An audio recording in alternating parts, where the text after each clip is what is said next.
Erën në ndeshje në Itali, studentja norvegjeze akuzon për sulm seksual në San Siro nisin hetimet vihet pastrusja. Në hetim vihet pastrusja, një studente 24 vjeçare nga Norvegjia që jeton në Milano ka raportuar një sulm seksual të ndodhur në tualetet e stadiumit San Siro gjatë ndeshjes Itali-Norvegji. Sipas raportimit të Corriere della Sera, ngjarja ka ndodhur pasi ereja ishte larguar për pak çaste nga shoqet e saj pasi ishte ndier keq.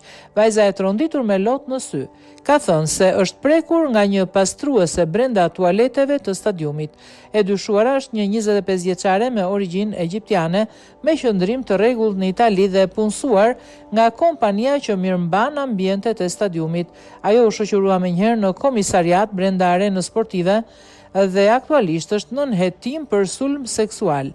Sipas denoncimit, studentja hyri vetëm në tualet, shoqja e priste jashtë. Ajo ka deklaruar se ndjeu një dorë që rrëshqiti në pantallona dhe kur u kthye pa pastrusën, e cila më pas u largua. Reja kërkoi ndihmë tek rojat e sigurisë, të cilët identifikuan të dyshuarën disa minuta më vonë dhe shoqëruan në stacionin e policisë së stadiumit me Aza.